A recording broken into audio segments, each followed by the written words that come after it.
Hello, my name is Matthew, and I just read The Bear Went Over the Mountain by William Kotzwinkle, and it's a fantasy satire. It's a story of a bear that finds a manuscript of a novel hidden underneath of a log in the woods of Maine, and the bear reads the manuscript and loves it and decides to take it to New York City in the attempt of having it published as if he wrote it himself. And the bear puts on a hat and jacket and tie, goes to New York City, meets an agent. The agent reads the novel, loves it, thinks it's going to be the next great American novel, and also thinks that the bear is this new, undiscovered, brilliant mind. And so the agent introduces him to the whole literary world and the whole world of publishing. And as a result, the novel is a series of these conversations that people have with the bear.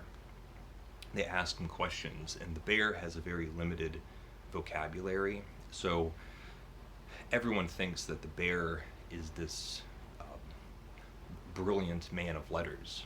No one recognizes that he's a bear. And so the bear responds with things that a bear might think about: fishing, the woods, bees, honey, eating things. And everybody misunderstands what he's saying and instead tries to extract these profundities, these really deep, meaningful things that the bear is actually saying. And it's the highlight of the book. There's a series of these that happen, and they can be very funny. Unfortunately, the tone of the novel is all over the place. It's surprisingly crass. There's a lot of vulgarity. There's a lot of sex. There's a bestiality scene between the bear and a publicist.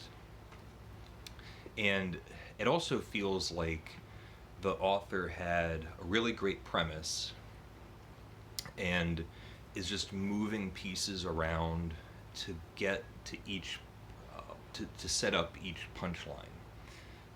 To get the bear to be in a restaurant, to get the bear at the zoo, to get the bear on a television interview, things like that.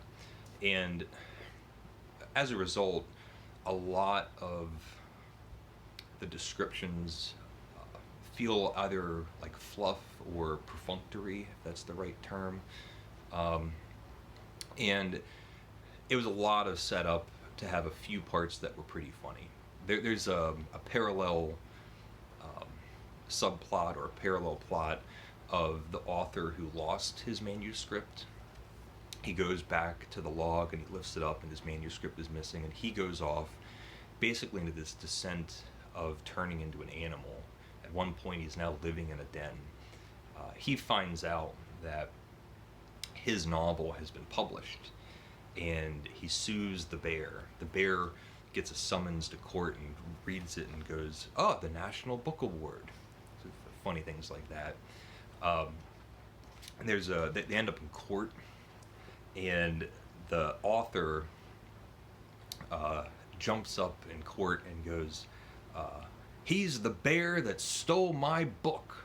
So he recognizes that he's a bear and nobody else does. Meanwhile, the author's kind of turned into a bear, so people look at him and think like, look at this man that's turned into an animal, accusing this brilliant bear, but this brilliant man, of being a thief and a bear.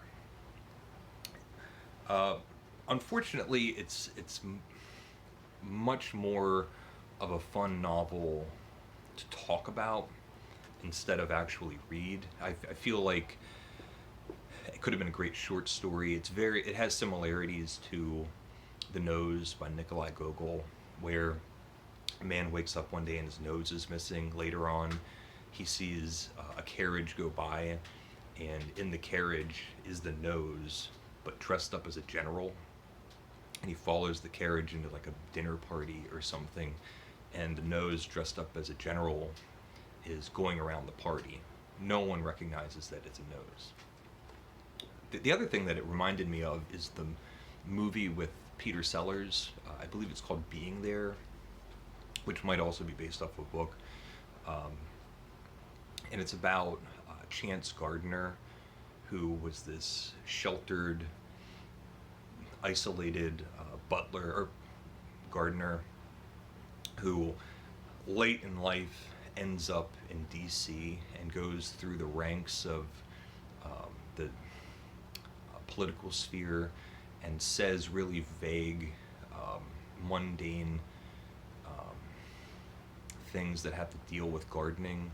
Yet you have to weed your garden, and the politicians believe that he's saying something that's really profound, and he finds his way all the way up to the ear of the president. And even in this book, the bear ends up meeting the president.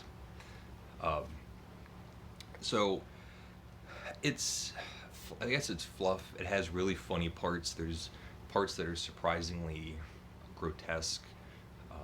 The tone, it just doesn't really find itself to me. And you can tell right away that there's these moments that you're going to hit that are going to be very funny. And you'll find several pages where you're just leading up to a funny moment, which makes it feel unnecessary. A lot of novels are like that, but it's a real problem when it becomes noticeable. When you have a premise and you're just trying to set up a whole world around creating certain circumstances. That's common in novels, but it's especially apparent in this book. So yeah, there are parts that are very funny, but otherwise, for something that's not very long, it felt extraneous. It could have been a 20-page short story because it's just a great premise. I'll end it there. This is The Bear Went Over the Mountain by William Kotzwinkle. Let me know if you've read it. Let me know if you've read anything else by this author. He also wrote E.T., and he wrote The Fan Man. Or if you've read The Nose by Gogol, or let me know if you've watched the movie Being There. I love that movie. And I'll end it there. So thank you for watching.